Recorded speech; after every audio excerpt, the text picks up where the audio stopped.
시편 25편 1절로 14절 본문 말씀 가지고 친밀함이라는 제목으로 함께 말씀의 은혜 나누도록 하겠습니다. 2019년도 마지막 주일입니다. 여러분 주보를 보시면요, 주보 오른쪽 상단에 보면은 주보 고유 번호가 있습니다. 보시면은 26권 52호 12월 29일 19년이라고 되어 있습니다. 이것을 굳이 해석하자면요, 교회를 개척한 후 26년이 지났고 그 중에 52번째, 52번째 주보다라는 것입니다. 곧 2019년 마지막 주보다라는 것입니다. 여러분 잠시 생각해 보기를 원합니다. 여러분 올 한 해를 어떻게 보내셨습니까? 기쁜 일도 있었고 즐거운 일도 있었고 때로는 반대로 힘들고 괴로운 일도 있었을 것입니다. 하지만 하나님께서는 이 모든 것들을 잘 버무리셔서 저와 여러분을 오늘까지 이곳으로 인도하셨습니다. 이 시간 서로에게 따뜻한 칭찬의 격려의 말을 한번 하기를 원합니다. 수고하셨습니다. 잘하셨습니다. 잘 버티셨습니다. 그러면 이렇게 대답하기를 원합니다. 에베네셀, 하나님이 여기까지 인도하셨습니다. 같이 또 한번 대답해 볼까요? 에베네셀, 여기까지 인도하셨습니다. 하나님이. 저는 몇 달 전부터 2020년도에 관한 기도와 비전을 하나님께 구하면서 기도했습니다. 그러던 중에 하나님이 이 새벽에 이 말씀이 제 마음 가운데 생각나게 하셨습니다. 시편 25편 오늘 본문이죠. 14절 상반절 말씀입니다. 여호와의 친밀하심이 그를 경외하는 자들에게 있으며 라는 이 말씀이요. 그래서 2020년도 우리 교회 목표는요, 그리스도 예수 안에서 친밀함을 이루는 공동체입니다. 여러분 저희 주보를 보시면 여기 보면은 그리스도 예수 안에서 그에게까지 자라나는 가정과 교회가 2019년도 우리의 목표였습니다. 이제 다음 주부터는 여기에 그리스도 예수 안에서 친밀함을 이루는 공동체가 쓰여질 것입니다. 사역의 중점 방향은요, 각 부서별로 팀워크를 이루면서 또 각 부서 간에 유기적으로 연결하여서 우리 한사랑 교회를 든든하게 세워가는 것이 2020년도 사역의 중점 방향입니다. 이것과 관련된 교회 전체적인 비전이라든가 플랜은요, 1월 26일, 1월 마지막 주일날 예배 끝나고 식사 후에 공동의회가 있는데 그때 좀 더 자세히 페이퍼를 통해서 예산 정산, 2019년도 예결산 정산하는 것, 그리고 2020년도 예산 세우는 것, 그리고 내년 계획 이런 것들을 좀 더 자세히 나눌 것입니다. 여러분들 기도해 주시기를 부탁을 드립니다. 각 부서 간의 유기적인 관계를 통해서 한 몸인 교회를 세우는 것이 바로 에베소서에서 말하는 사도 바울이 말씀하시는 바인데, 그것을 위해서 가장 중요한 것이 있다면 저는 바로 친밀함이라고 생각을 합니다. 친밀함이라는 것은요, 하나님과의 깊은 관계를 말하며 동시에 성도 간에 교회 구성원들 간에 영적인 관계 그리고 육체적인 관계를 의미하고 있는 단어라고 생각을 합니다. 그렇다면은 여호와와의 친밀함이 과연 무엇이며 왜 여호와께서는 그를 하나님을 경외하는 자들에게 그 언약을 보이시고 그리고 여호와를 경외한다는 것은 과연 무엇인가? 오늘 본문을 통해서 한번 친밀함, 여호와를 경외함이 무엇이고 그 경외하는 자에게 보이시는 언약이라는 것이 과연 무엇인가를 함께 살펴보기를 원합니다. 먼저 시편 25편이라는 시를 가만히 살펴보면요, 저작 시기는 알 수가 없습니다. 언제 지어진 시인지는 정확히 모른다라는 이야기죠. 하지만 제목에서 알 수 있듯이 여러분 25편 앞을 보시면요, 가로 열고 닫고에 바로 다윗의 시라고 적혀 있습니다. 그러니까 이 시의 저자가 누구 있겠습니까? 당연히 다윗이죠. 저자만큼은 분명하게 다윗임을 알 수 있습니다. 학자들은요, 이 시를 보면서 내용상으로 분류를 하자면은 개인의 탄원시 내지는 비탄시라고 얘기합니다. 한마디로 개인의 어떤 속상하고 가슴 답답하고 누구에게도 말 못하는 그런 사정을 하나님께 쏟아내는 그러한 시다라는 것입니다. 그리고 또 어떤 분은 그렇기도 하지만 확신을 가지고 하나님께서 나를 구원해 줄 거다라는 확신을 가지고 하나님께 드리는 기도의 시다라고 말하는 분들도 있습니다. 둘 다 맞는 이야기다라고 생각을 합니다.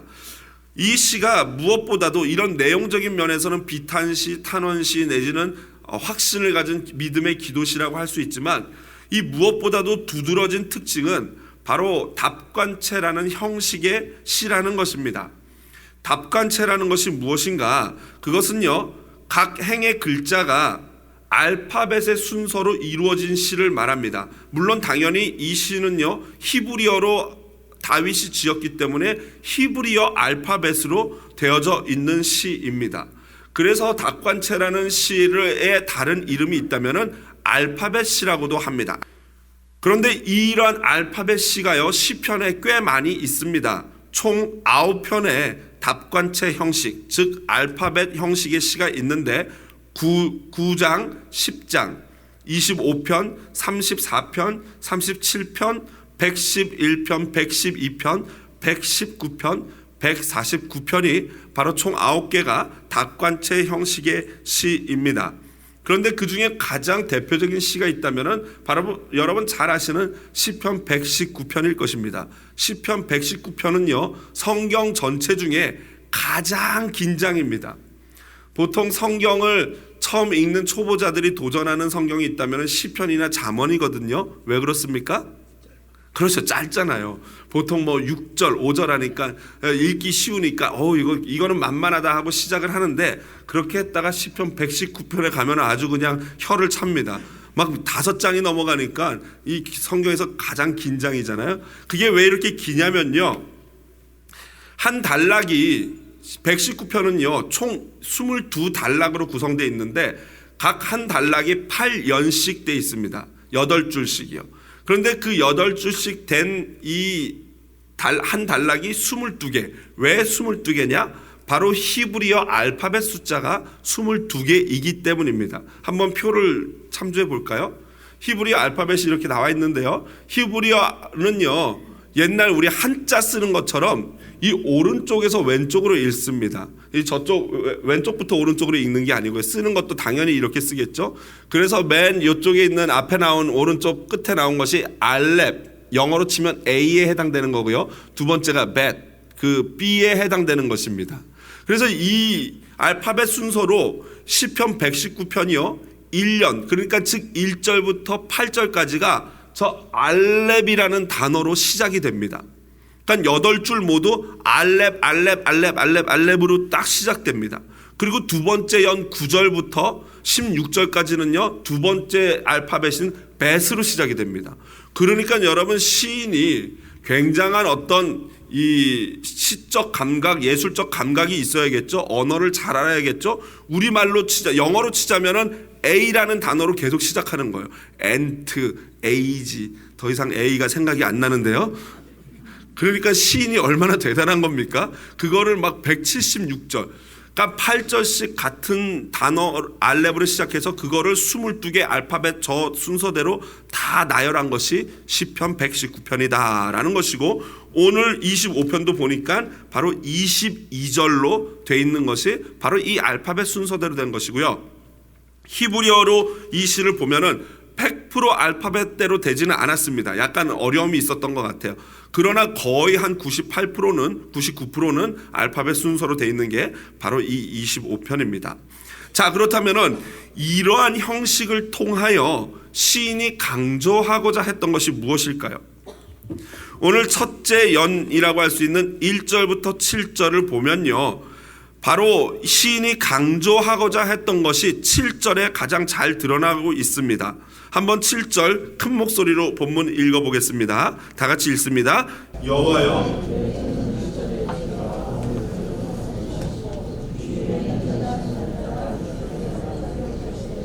주의 선하심으로 하옵소서. 여기서 재미있는 것은요, 기억하지 마시고라고 기도해놓고 바로 이어서 그 다음에 뭐라고 기도합니까? 기억하시되.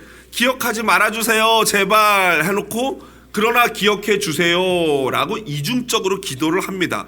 그러면 다윗이 무엇을 기억하지 말아달라고 하나님께 기도했고 또 무엇을 간절히 기억해 달라고 기도했는가, 이것이 바로 중요한 거 아니겠습니까? 먼저 그가 첫 번째로 기억하지 말아달라고 구한 것이 있다면 자신의 죄와 허물을 기억하지 말아주세요 라고 기도를 하고 있습니다. 오늘 우리 성경에는 보면은 내 젊은 시절의 죄와 허물이라고 돼 있고요, 옛날 여러분들이 썼던 성경, 개역 성경이라고 하죠. 옛날 성경을 보면은 내 소시의 죄와 허물을 기억하지 마시고 라고 돼 있어요. 그래서 과연 그러면 젊은 시절이 맞냐, 소시가 맞냐? 과연 그 소시라는 건 어렸을 때 얘기 아닙니까? 어렸을 때가 과연 언제쯤인가는 원어 성경을 보면 알 수 있겠죠. 원문 히브리어 원어에는요 네우라이라는 단어로 기록되어 있습니다. 그 네우라이는 단어는요 그냥 일반적인 청년의 시절을 의미하는 거죠. 그러니까 다윗이 지금 이 시를 쓰는 게 어느 정도 연령인지는 우리가 잘 알 수는 없지만 그래도 이미 청년의 시기를 지난 꽤 중년에 이르는 시기가 아닐까라고 예상할 수 있는 거죠. 바로 좀 미숙할 수 있고 원숙한 장년들보다는 실수가 많을 수 있는 젊은 시절의 죄악을 의미하는 것입니다. 그러니까 다윗은 자신의 젊은 시절을 이렇게 회상하면서 하나님, 내가 젊을 때 지었던 죄악들을, 허물을 기억하지 말아 주십시오 라고 기도하는 겁니다. 이 저 역시 젊은 시절을 떠올려 보면요 다윗과 같은 고백을 할 수밖에 없습니다.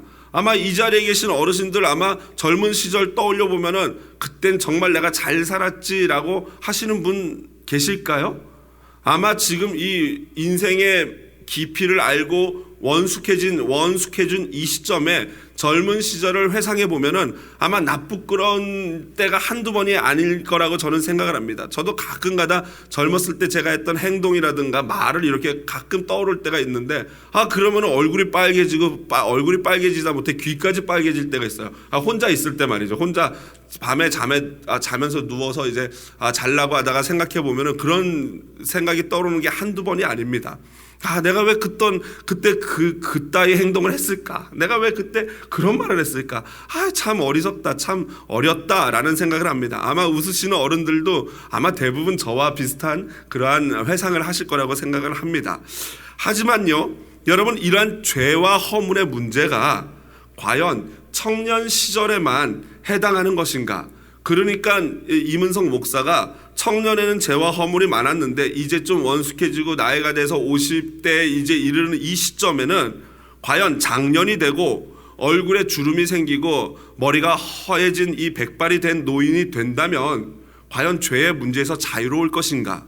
전혀 그렇지 않지요. 아무리 세월이 흘러 장년이 되고 머리가 하얀 노인이 되고 주름이 깊어진다고 하더라도요, 죄의 문제는 결코 우리 스스로 해결할 수 없는 문제인 것입니다. 그래서 모든 인간은요 하나님 앞에서 자신의 죄의 문제를 가지고 나가 눈물로 기도하며 내 죄와 허물을 기억하지 말아주세요 라고 기도해야 할 줄로 믿습니다. 그래서 요한일서 1장 8절이 이렇게 기록하고 있습니다. 같이 한번 큰 목소리로 기도하는 마음으로 한번 읽어보겠습니다.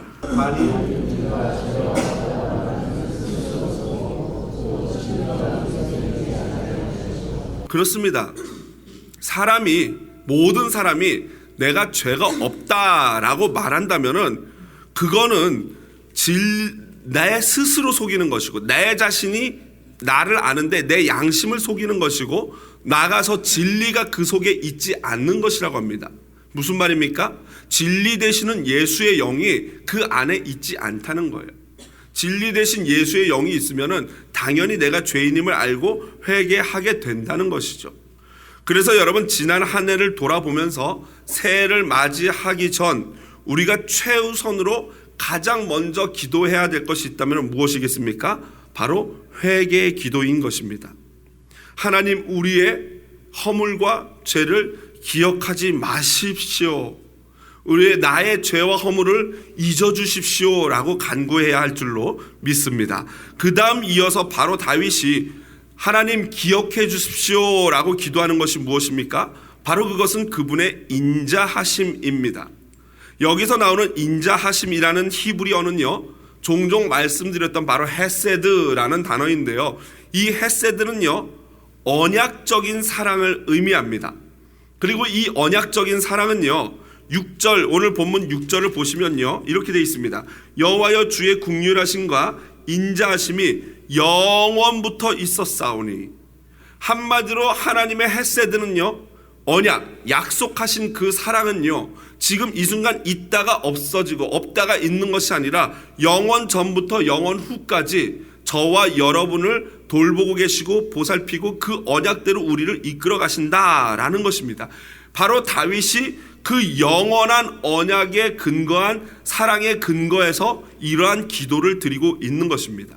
아까 좀 전에 보았던 요한 1장 8절은 만일 우리가 죄가 없다고 말하면 스스로 속이고 또 진리가 우리 속에 있지 아니할 것이요 라고 기록하고 있고, 바로 이어서 1장 9절에는요 만일 우리가 우리 죄를 자백하면 그는 미쁘시고 의로우사 우리 죄를 사하시며 우리를 모든 불의에서 깨끗하게 하실 것이요 라고 기록하고 있습니다. 둘 다 만일, if, 만약이에요. 두 가지 길이 있어요. 하나는 내 자신이 스스로 하나님 앞에 나는 무죄, 나는 잘못 없어 라고 할 수도 있고, 아니면 내가 잘못입니다, 내 죄입니다 라고 자백할 수 있다는 거예요. 그러나 두 가지 길에 따라서 그 결과는 엄청 다르죠. 아까 앞서 말했던 나는 죄가 없다라고 말하는 순간 그 사람은 스스로 속이는 거고 진리 대신 하나님의 영이 없는 것이고, 만일 우리 죄를 내 입술로 자백하면은 그 다음 같이 한번 읽어볼까요? 그는 미쁘시고, 다 같이 큰 목소리로 읽어보겠습니다. 그는 미쁘시고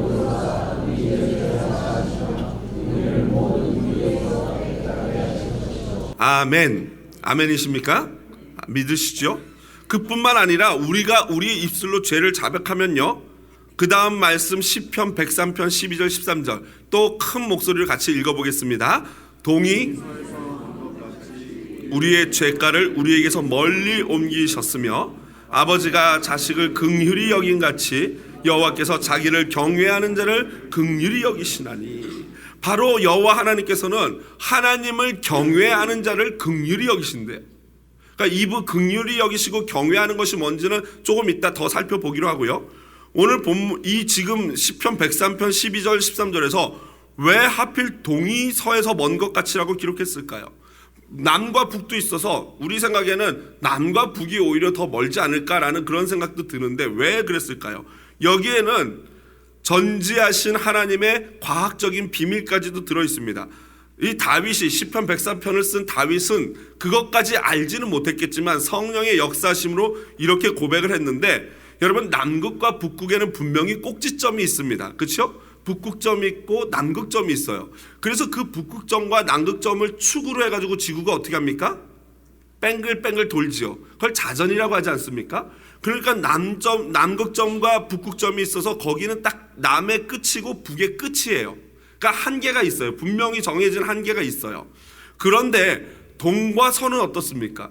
물론 우리 인간이 인위적으로 이 한계선을 이렇게 세로로 그으면서 그 각도를 우리가 정해서 0도부터 시작해서 쭉쭉쭉쭉 나가면서 한 바퀴 딱 돌면은 360도라고 동과 서의 그 거리를 정하기는 했지만, 사실 근본적으로 지구 자체의 동과 서가 끝이 있습니까? 없습니까?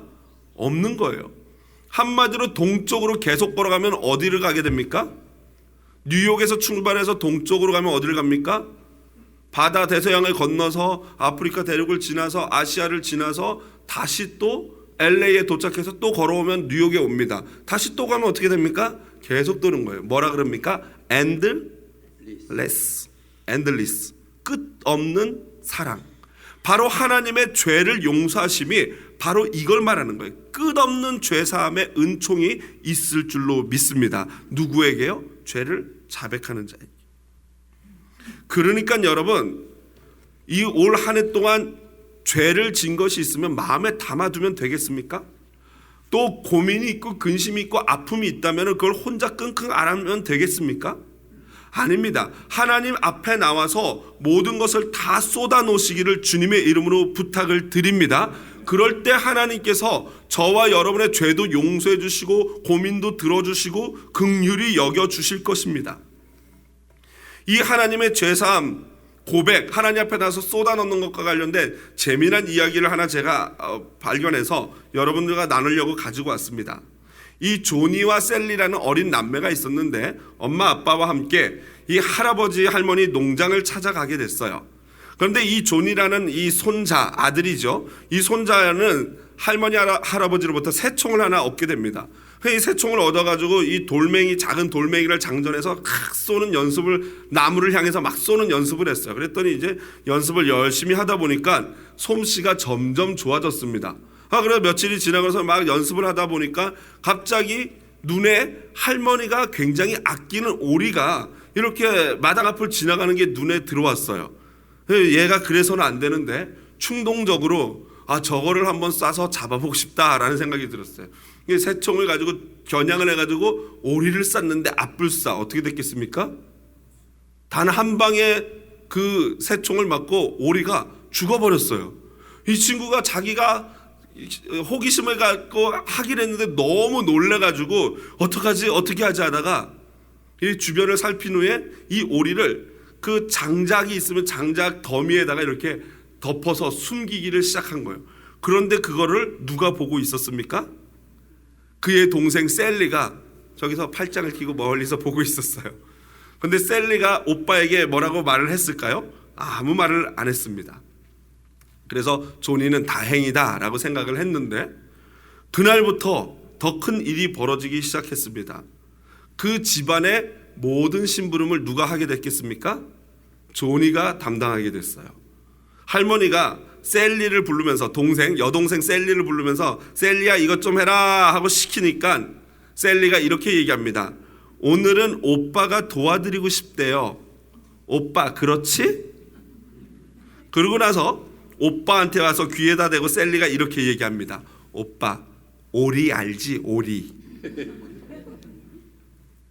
그 말에 조니는 며칠 동안 끙끙 앓으면서 자기 심부름도 하고 셀리의 심부름도 도맡아서 하게 되었습니다. 그러다 더 이상 견딜 수 없어서 조니는 그 오리 사건을 할머니에게 가서 고백하고 말씀드리고 용서를 구했습니다. 그랬더니 할머니가 뭐라 그랬겠습니까? 이렇게 말씀하십니다. 다 알고 있었어. 그러면서 조니를 안아주시면서 이렇게 말했습니다. 창문으로 다 보고 있었단다. 널 사랑하기 때문에 용서하마. 할머니는 네가 언제까지 셀리의 종노릇 할지가 궁금했어.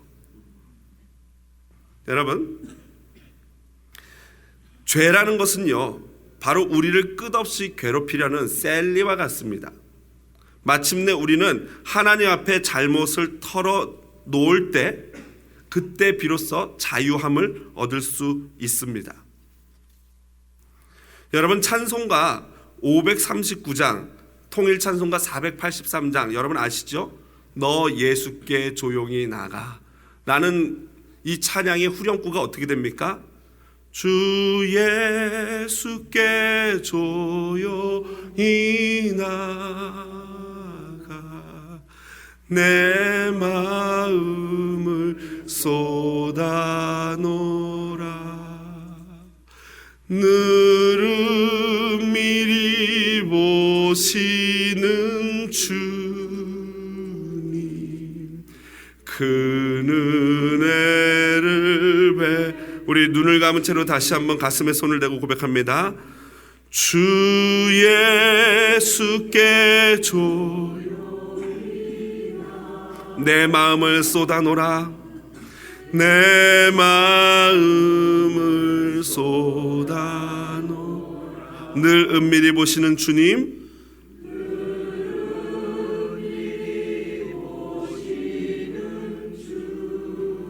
큰 은혜를 베푸시리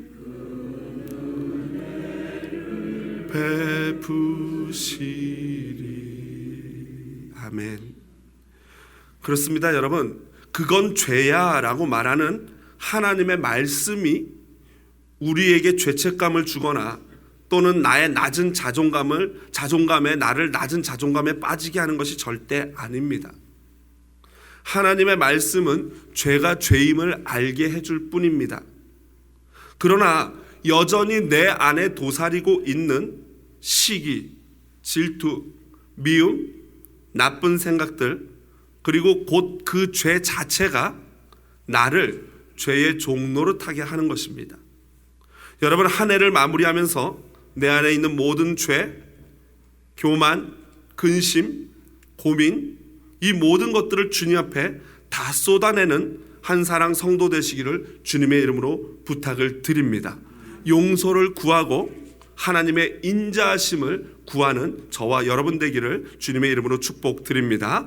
두 번째 연인 8절부터 14절 사이를 여러분 보시면요, 과연 시인이 강조하고자 하는 것이 무엇일까? 바로 단어들을 통해서 우리가 알 수 있는데요, 그것은 도 또는 교훈, 언약, 가르침, 경외함, 그리고 또 친밀함이라는 단어를 통해서 이 시인이 이곳에서 강조하는 것이 무엇인지를 알 수 있습니다. 특별히 여호와의 이 구원, 도, 교훈, 언약, 이 구원과 하나님의 그 헤세드, 인자하심이 과연 누구에게 나타날 것인가? 시인은요 12절에서 이렇게 자문자답합니다. 본문 12절 한번 큰 목소리로 같이 읽어보겠습니다. 여호와를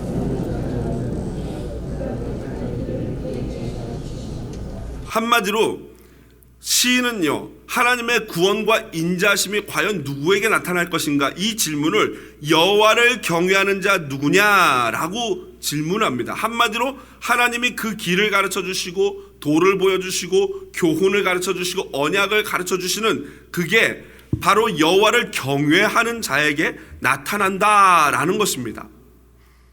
다시 정리하자면 하나님의 구원과 인자하심, 그 도를 가르치심은 바로 여호와와 친밀한 사람, 곧 여호와를 경외하는 자에게 그 언약과 도와 비밀과 교훈을 알게 하실 것이다 라는 것입니다. 이게 바로 14절입니다.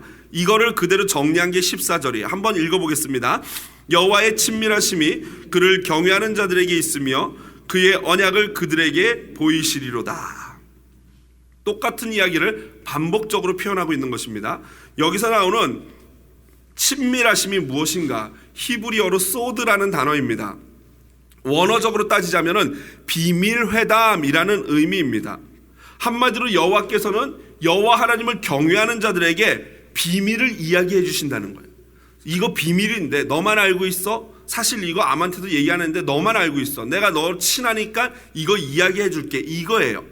두 번째로 여기 나오는 경외하는 자에게, 그 친밀하심이 경외하는 자, 히브리어로 경외라는 것은요 이르아라는 단어예요.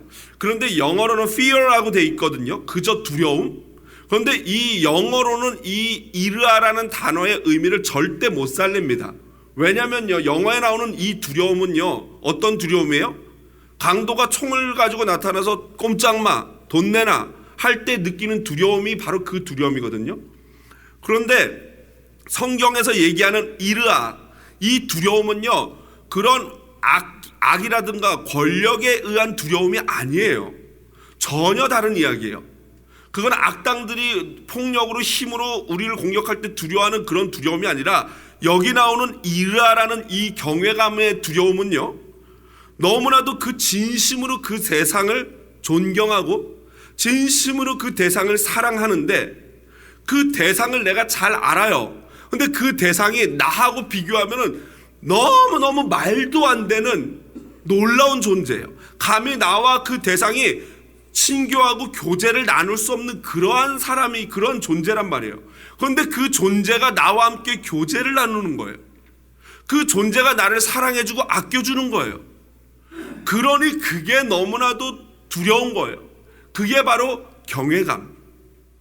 너무나 사랑하고 너무나 존경하는데 그분의 크심을 알기 때문에, 그분이 내 연약함, 내 작음을 알고 그분의 크심을 알기 때문에 그게 두려운 그 두려움이 바로 이르아라는 히브리어 단어인 것입니다. 그러니까 깡패 만나서 두려운 그 두려움의 단어로는 이거를 절대 표현할 수가 없는 것이에요. 진심으로 그 대상을 사랑하고 존경하는 나머지 자신과는 너무나도 다른 존재에 대한 아주 복합적인 사랑의 감정이다라는 것이죠. 그래서 오히려 우리 한국말 한자어인 경외심이 오히려 이르아라는 히브리어 원어적 의미에 좀 더 가깝다라고 할 수 있습니다. 또한 하나님께서는 이렇게 당신을 경외하는 자, 그 자에게 언약을 보이신다고 약속하십니다. 여러분, 진짜 저와 여러분이 하나님을 경외하십니까? 만약에 진짜 하나님을 우리가 경외한다면은 과연 우리가 지난 1년 동안 했던 말과 행동 마음대로 할 수 있을까요? 그렇지 않을 것입니다. 왜 우리는 하나님을 두려워하지 않습니까? 왜 안 두려워해요? 깡패와 강도는 너무나도 두려운데 왜 온 우주를 창조하신 전능하신 하나님을 우리는 왜 두려워하지 않습니까? 안 보이거든요. 안 보이셔요. 그때 우리에게 즉각적으로 권총 머리에다 대고 너 죽을래? 이러시지 않거든요. 그러니까 만만한 거예요. 안 두려워요. 그래서 함부로 말하고 함부로 행동하는 거예요. 그런데 오늘 성경은 말합니다. 하나님을 경외하는 자에게 그의 언약을 보이신다고 약속하십니다. 올 한 해, 새로운 한 해는 여호와를 경외하는 저와 여러분 되기를 원합니다. 여기서 나오는 언약, 여호와를 경외하는 자에게 그의 언약을 보이신다라고 하는데 여기서 나오는 언약은요, 곧 비밀, 친밀하심이에요. 하나님의 계획, 하나님의 비밀. 그런데 보이신다라는 히브리어 동사 단어가요, 히브리어로 야다거든요. 야다, 알다라는 단어인데 이 야다라는 단어는요, 그냥 지식적으로 공부 배워가지고 아는 지식을 야다라고 안 합니다. 이 야다는요, 내가 만져보고 내가 볼에 대보고 먹어보고 맛보고 그리고 느끼고 그 사람 그 존재와 함께 뒹굴면서 같이 그 사람을 알아가는 것 또는 그 지식을 알아가는 것, 실제적으로 경험하면서 체험하면서 아는 것을 야다라고 합니다. 그래서 이 단어가 가장 먼저 쓰인 게 창세기 4장 1절에 나오는데요. 이렇게 되어 있습니다. 아담이 그의 아내 하와와 동침하매. 여기서 야다라는 단어가 어떤 단어일 것 같습니까? 동침하다. 남편이 아내를 알고 아내가 남편을 알게 되는, 함께 부부의 관계를 맺으면서 경험적으로 알게 되는 것이 바로 야다예요. 그러니까 그냥 나 저 사람 알아, 이거는 야다가 아니에요. 나는 우리 아내를 알아, 내 아내를 알아 라고 말하는 그게 야다라는 거예요. 그러니까 내가 하나님을 안다라고 얘기할 때 그 아는 야다는요, 전혀 다른 거예요. 나 하나님 알아, 이게 아니에요. 내가 하나님을 알아 할 때는 거기에는 그분에 대한 존경과 두려움과 사랑이 넘쳐나는 그 단어가 그분을 안다라는 겁니다. 그리고 하나님이 그렇게 하나님을 아는, 경외하는 자에게 하나님의 비밀을 알려주신, 야다하게 하시는 거예요. 이러한 하나님의 놀라우신 계획을 잠언 9장 10절에 이렇게 말씀하고 계십니다. 우리 같이 함께 읽어보겠습니다. 큰 목소리로 읽습니다.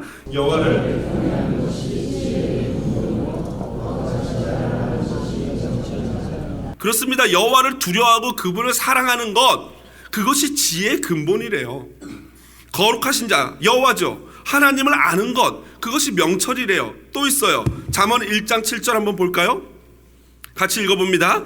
여호와를 경외하는 것이 미련한 자는 지혜와 훈계를 멸시하느니라. 여호와를 경외하는 것이 지식의 근본인데 미련한 자는 하나님의 말씀으로 교훈하고 하나님의 말씀으로 훈계하고 하나님의 말씀으로 지혜롭게 만들어주는 그것을 멸시한대요. 그러한 자는 미련한 자가 된다는 거예요. 여러분, 이 자녀들 양육하면서 공부 잘하게 하는 방법 다른 거 다 필요 없습니다. 뭐 하게 하면 됩니까? 여호와를 경외하게만 하면은 자녀들이 똑똑해지고 지혜로워지고 수많은 지식을 갖게 될 줄로 믿습니다. 이건 하나님의 말씀이에요. 어린 다음 세대들이 하나님을 경외, 하나님을 두려워하고 하나님을 사랑할 수 있게만 우리 어른 세대가 만들어줄 수만 있다면은, 그렇게 할 수만 있다면은, 그렇게 할 수 있는 방법이 뭐겠습니까? 기성세대가 여호와를 경외하는 거예요. 우리가 먼저 여호와 하나님을 경외하는 모습을 보여줄 때 다음 세대도 여호와 하나님을 경외해야 되는구나를 알게 된다는 것입니다. 그러한 축복이 우리 가정과 공동체에 있기를 주님의 이름으로 축복드립니다. 말씀을 마무리합니다. 성경에 보면요, 하나님과 매우 친밀했던 사람이 한 명 있습니다. 오늘 본문의 말씀처럼요, 하나님은 그에게 하나님이 하실 비밀스러운 일을 알려주셨어요. 창세기 18장 17절 같이 읽어보겠습니다. 여호와께서 이르시되 아브라함에게 숨기겠느냐. 그래서 하나님은 심지어 소돔과 고모라의 멸망과 관련된 이야기를 알려주셨어요. 그리고 아브라함은 하나님과 그 소돔과 고모라의 구원의 문제를 놓고 흥정하지요. 50, 45, 40, 30, 20, 10, 10명, 그 소돔과 고모라의 의인 10명만 있으면 주님 살려주십시오라고 흥정을 합니다. 이게 바로 여호와를 경외하는 자, 하나님과 친밀한 자가 누릴 수 있는 특권입니다. 그런데 여러분, 이것 소돔과 고모라가 멸망하는 정도가 하나님의 비밀이 아니에요. 사실은 그것보다 훨씬 더 깊고 큰 가장 중요한 비밀을 하나님이 아브라함과 공유합니다. 어떻게 비밀을 공유하냐고요? 바로 하나님께서는 아브라함에게 이삭을 주시고 어느 날 나타나셔서 이삭이 청소년 됐을 때 한 17살, 14살 그 사이라고 보는데, 그때 이삭을 모리아산에서 번제로 바치라고 말합니다. 여러분, 말도 안 되는 이 하나님의 명령이 바로 하나님이 아브라함과 깊은 비밀을 알려주시는 사건이었습니다. 왜 그렇습니까? 아브라함이 그 명령을 받고 고민했겠죠. 왜 하나님이 나에게 이 명령을 하셨을까? 말이 안 되잖아요. 당신이 줘놓고 왜 또 당신이 뺏어가냐고요. 밤새 기도하며 고민했을 것입니다. 성경에 보면 아침에 일찍이 일어났다고 기록하고 있지만, 여러분, 정상적인 부모라면 잠듭니까? 안 듭니까? 못 자죠. 아침에 일찍이 일어난 게 아니라 밤샜어요. 아브라함은 밤새 기도하고 고민한 결과가 뭐예요? 하나님은 주시기도 하시고 가져가시기도 하고 죽은 자를 살리시는 분이다. 내 죽었던 몸에서 이삭 생명을 주셨다면은 이삭을 죽여도 하나님이 다시 살리실 줄로 믿습니다. 아멘이지요. 그 믿음을 갖게 된 거예요. 그런데 여러분, 이게 부활의 신앙이라고 하는데 그거보다 좀 더 깊은 게 있다면은, 하나님은 지금 아브라함에게 어떤 비밀을 알려주세요? 아무 죄도 없이 아무 문제도 없는데 어떤 아버지가 자신의 아들을 수많은 죄인들 때문에 대신 죽이려는 계획을 갖고 있어요. 그런데 이 놀라운 비밀을 누군가 한 사람은 제발 좀 알아줬으면 좋겠는 거예요. 이 아빠의 찢어지는 마음, 내 아들을 누구 때문에 죽일 수밖에 없는데, 죽여야 되는데 결심은 했는데, 이 아픈 아비의 마음을 누군가 한 명은 알아줬으면 좋겠다라는 거예요. 그게 누굽니까? 아브라함이었어요. 아브라함은 바로 누구의 마음을 알게 된 것입니까? 하나님 아버지의 마음을 알게 된 거예요. 아들을 죽일 수밖에 없는 아버지의 마음은 바로 이것이구나. 그래서 아브라함은 하나님을 경외하는 자가 되는 겁니다. 여러분, 여호와를 경외하는 자, 곧 아브라함은요, 그러한 자에게 하나님께서 친밀하심을 드러내면서 그 언약을 알게 하셔요. 그 언약이 바로 예수 그리스도입니다. 그래서 성경은요, 이사야 선지자가 아브라함을 뭐라고 부릅니까? 이사야서 41장 8절에 나의 벗 아브라함의 자손아 라고 얘기합니다. 또 예수님의 동생 야고보 목사님은요, 야고보서 2장 23절에서 그는 하나님의 벗이라 칭함을 받았으니 라고 말해요. 하나님과 그 비밀을 공유하는 그 자가 바로 하나님의 친구예요. 아브라함이 하나님의 벗인 줄로 믿습니다. 그런데 그 놀라운 비밀이 이제 어떻게 됩니까? 여러분, 아브라함의 축복을 한번 보십시오. 창세기 18장 17절 여호와께서 이르시되 내가 하려는 것을 아브라함에게 숨기겠느냐 하셨잖아요. 그런데 그 뒤가 더 중요합니다. 한번 같이 읽어보겠습니다. 창세기 18장 18절 19절 두 개 다 읽어보겠습니다. 아브라함은 강대한 자가 되고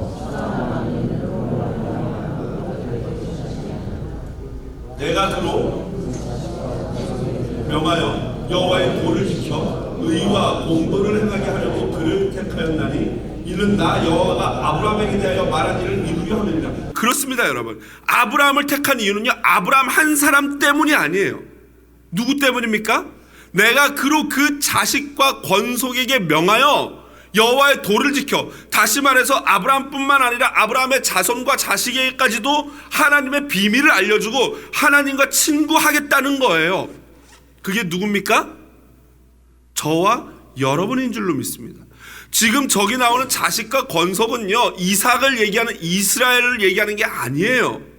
그들은 물론이거니와 영적으로 예수 그리스도, 부활 신앙을 가진 예수 그리스도를 믿는 자들이 다 아브라함의 믿음의 자손이에요. 하나님께서는 바로 저와 여러분처럼 예수를 믿는 자들에게 그 비밀을 맡기신 것입니다.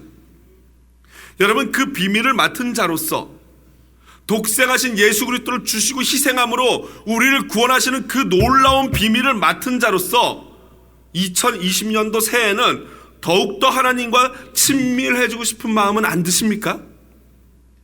진심으로 2020년도에는 하나님 여호와를 경외함으로 말미암아 아브라함처럼 하나님의 마음을 아는 진정한 친구가 되시기를 주님의 이름으로 축복드립니다.